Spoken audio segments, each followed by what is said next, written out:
Welcome into Hittin Hard with Jon Chuckery here on Locked On Sports Atlanta. Today on the show, I didn't like Arthur's take. The most surprising Brave season and not a realistic floor. It's all next. It's Hittin Hard with Jon Chuckery, Locked On Sports Atlanta. This is Hittin Hard with Jon Chuckery, part of Locked On Sports Atlanta. And it starts now.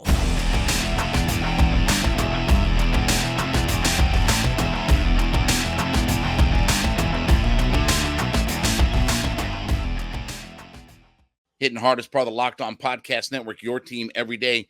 We ask you to subscribe or follow for free on YouTube or wherever listening to podcasts. Get the latest episodes of Hittin Hard as soon as they become available. Also, check us out on the Sirius XM app as well, and give me a follow on my personal Twitter page at JMCH316. So Arthur Blank was on with our afternoon show on the radio yesterday, and he talked about a couple of different things regarding the Atlanta Falcons. And he talked about the idea of, 7-10 is no longer an acceptable season, and we expect to be better and, have a winning record. And he didn't really put parameters on what would be a successful season. And I still think that, if they're 9-8, that could be a successful season under the right circumstances. But he didn't necessarily define all of that. But one of the things that he did talk about was the idea of being in cap hell. And that's what he described it as. And, the idea of obviously that we've had lots of dead money, and he was explaining that and this and the other, that's really put the franchise behind and all this good kind of stuff. And my takeaway was this. Are we still really blaming our salary cap situation for why we haven't been good for 5 years? This is not a 1-year thing where we've been a bad team, took a step back, and now we're on the right track because, we live with some contracts or different things like this. This is 5 years of not being good. And Arthur was kind of selling it as the idea of that the salary cap has hurt us and that's why we've been behind and this, then the other. I don't buy all that. Again, if we're using salary cap and dead money that we had to pay players that were, because he said specifically, we're paying players that were no longer here. That's life in the NFL. That's the way the NFL works. Unfortunately, it's not an ideal situation, but that's the way life is in the NFL. Look, we have a team in our own division that has been in cap purgatory for a decade plus because they've moved money around or this, that, and the other, and they've maintained staying competitive in the New Orleans Saints. Do we really think that, and this frustrates me when I think about all of this and just the idea of it. Do we really think that the reason we've not been a good franchise for 5 years is because of our salary cap situation and the money we paid and things like that? When you have a franchise quarterback and you have a Hall of Fame wide receiver, you're going to pay out money. You're not getting around that to be competitive and to be good. The problem is that here's what the reality is, okay? Because this frustrates the crap out of me when I think about this. Because, again, I know it's a convenient excuse. Well, it's our salary cap, and we couldn't sign players or this, then the other. Could you draft players? Were you able to draft players? Were you able to not acquire players that you could draft? That were impact players? We're where we're at. Very simply, we're where we're at because we had one of the worst head coaches in the NFL in Dan Quinn, who everybody was sold on. Well, fast and furious and all gas, no brakes, and iron sharpens iron, and do right longer, and embrace the suck, and the bear's loose, and all the catchphrases. But at the end of the day, he couldn't coach. Well, it got us to a Super Bowl. No, your quarterback got you to a Super Bowl.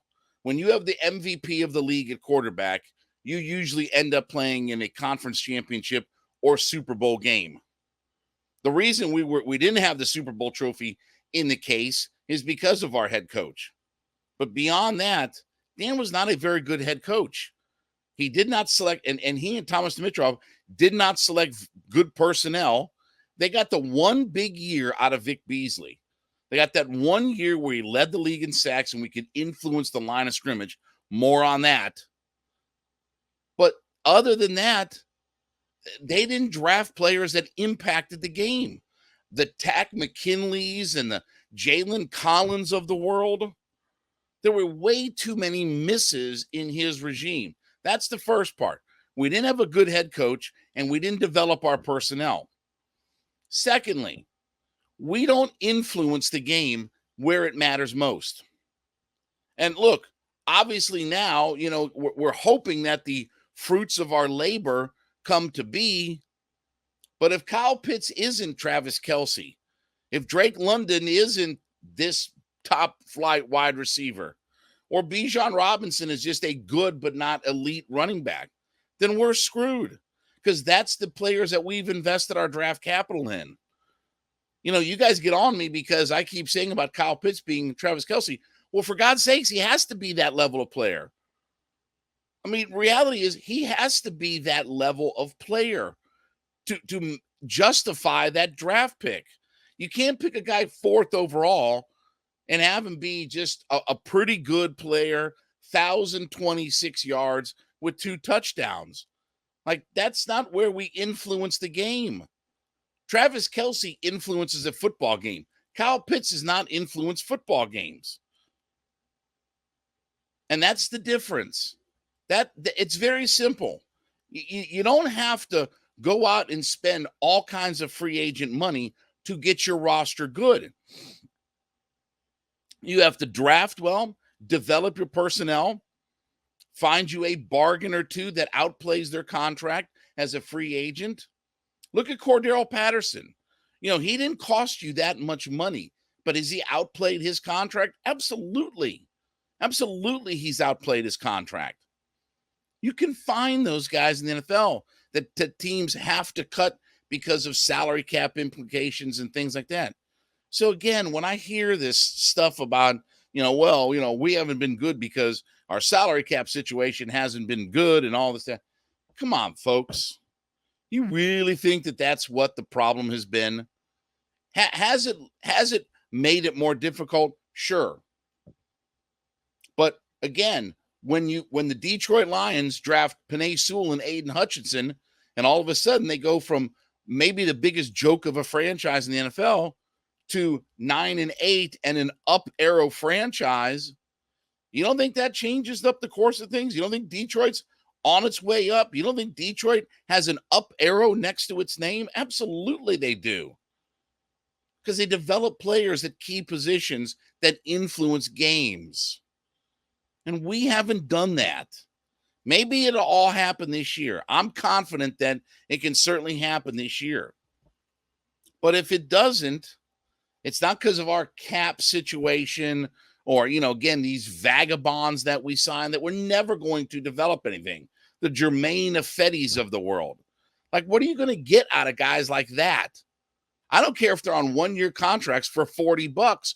Why even spend the $40? You'd be better off just to have a ghost on the outside of your offensive line. There are plenty of bargains to be had in the NFL. And we don't influence the game. We don't, again, that's why Terry Fontenot is here to help find those kind of bargain bin guys. Again, Cordero Patterson's a perfect example of that. Cordero Patterson's been worth every dollar that the Falcons have spent on him.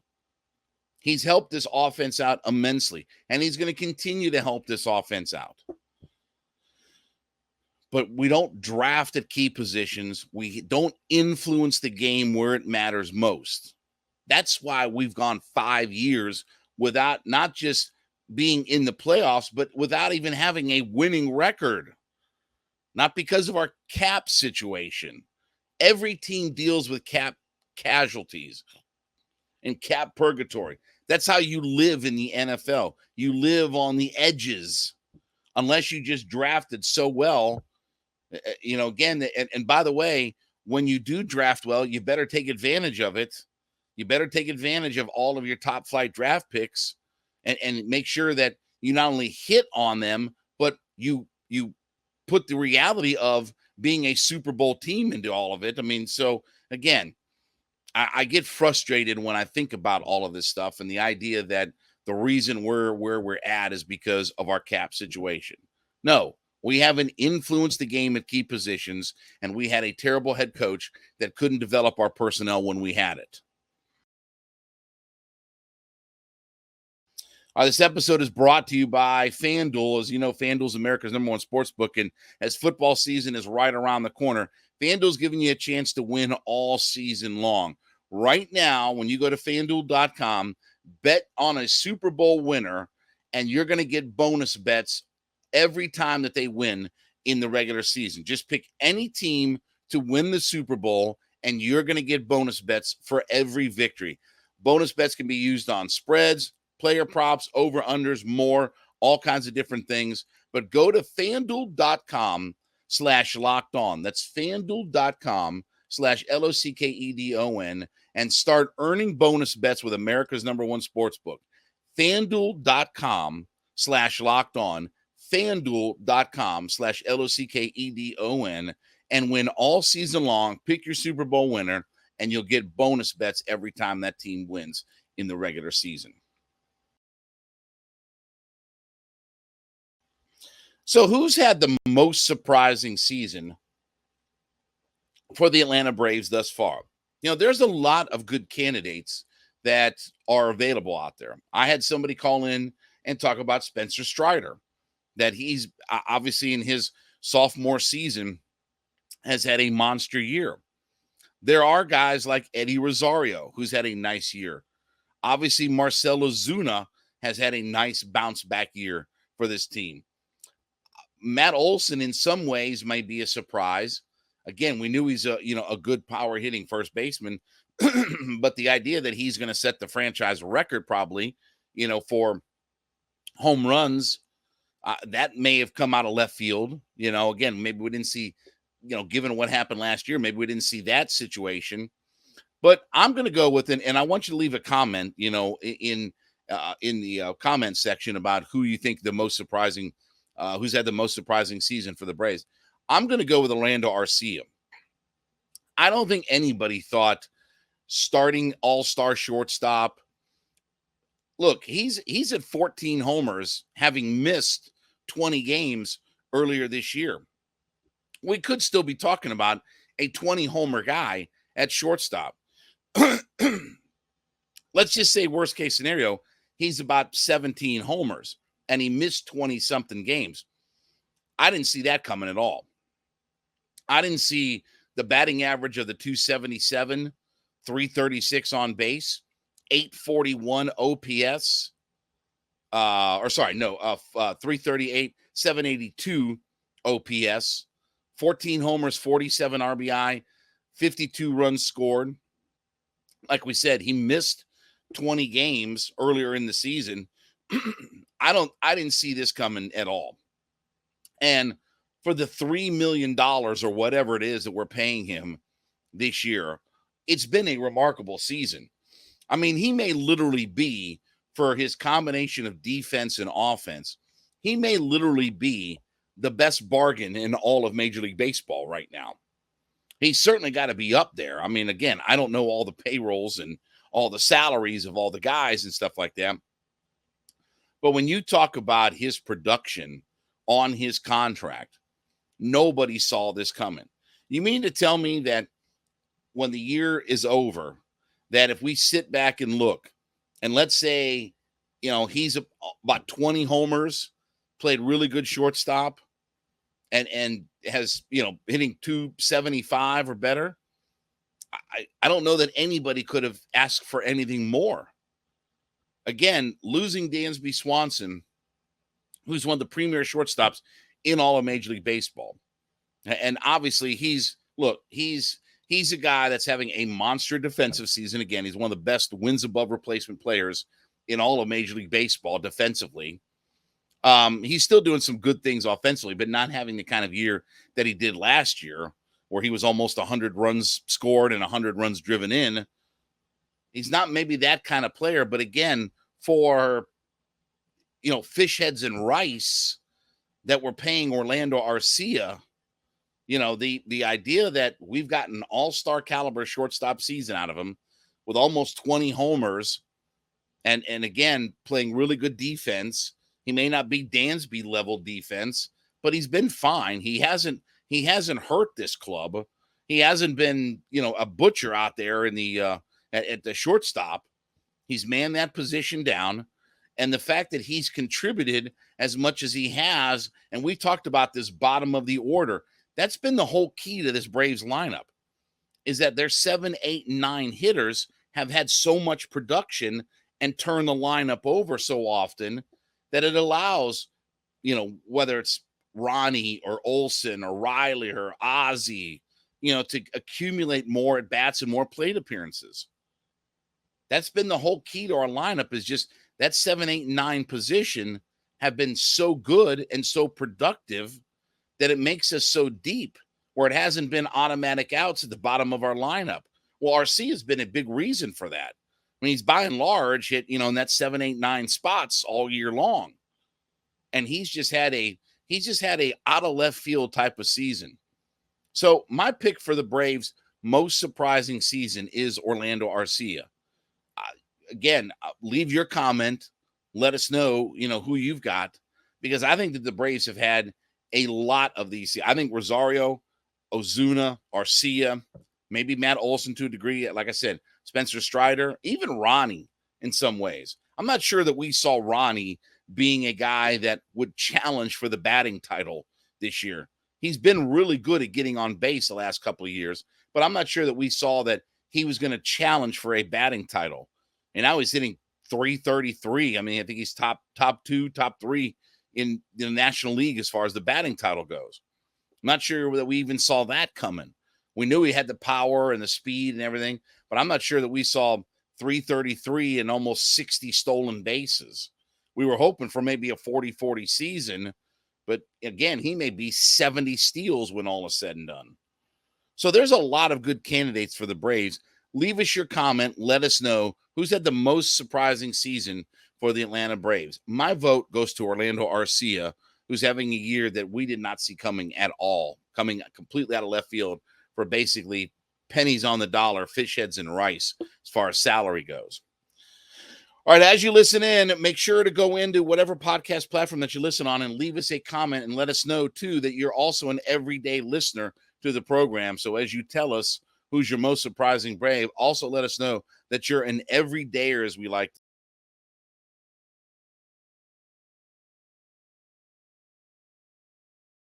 So ESPN was talking about floors and ceilings for NFL teams. And when it came to the Atlanta Falcons, they were talking about the idea of what their floors and ceilings could be, where they think that if everything goes well and everything is on par, they could be 11-6.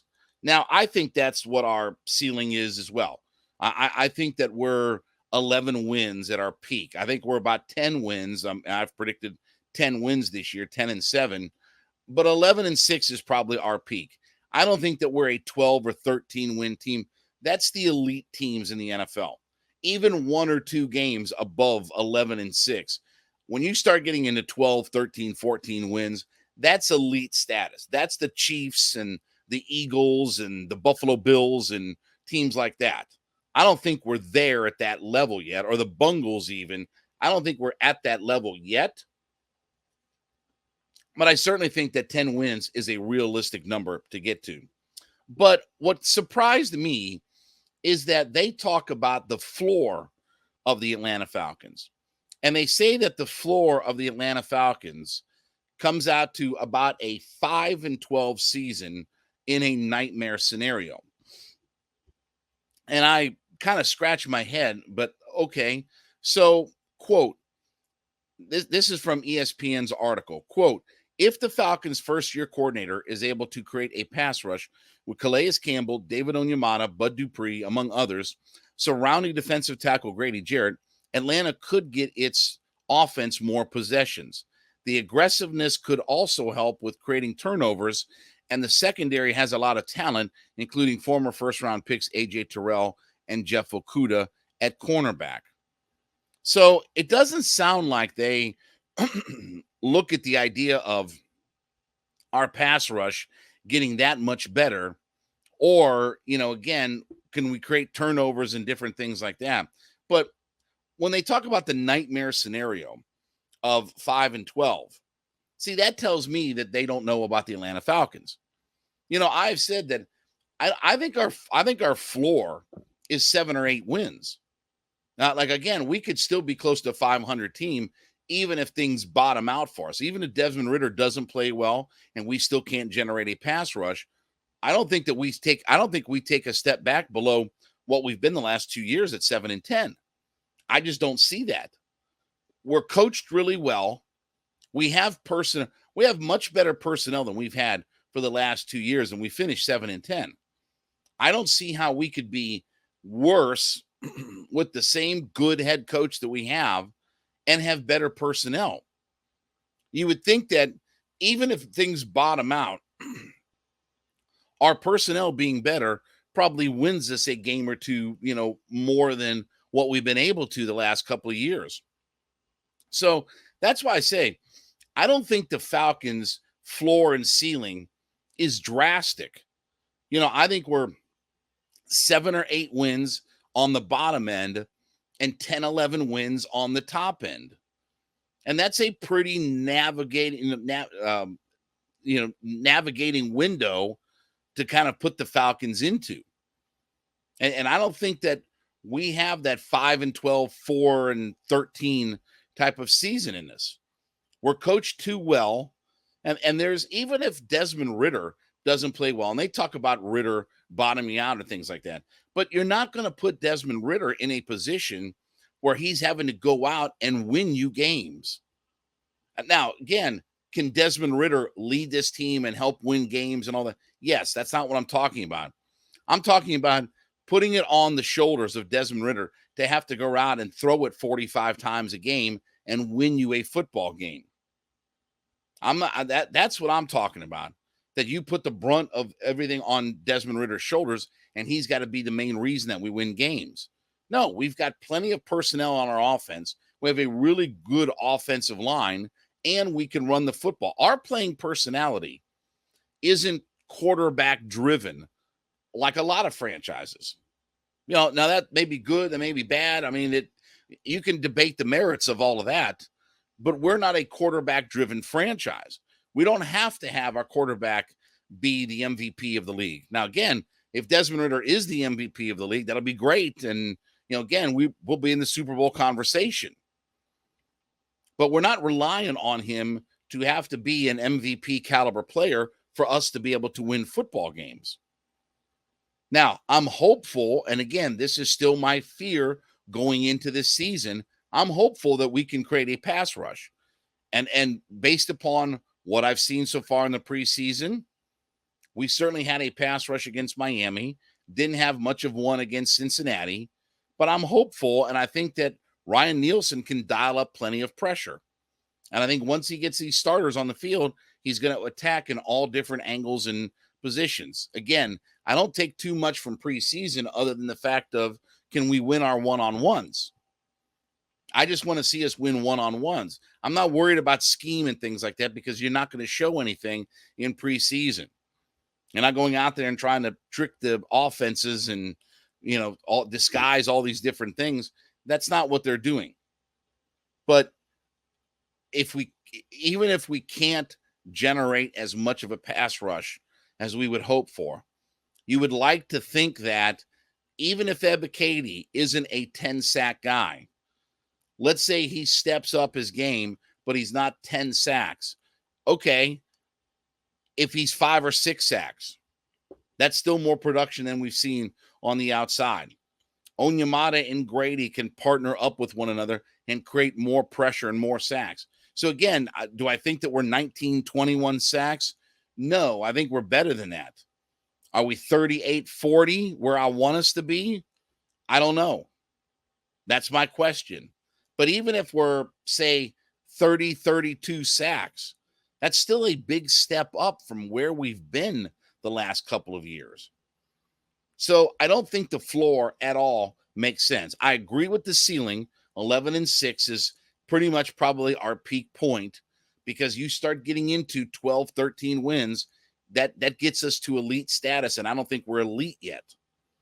But the idea of 5-12 as our floor, I don't think they've watched the Falcons.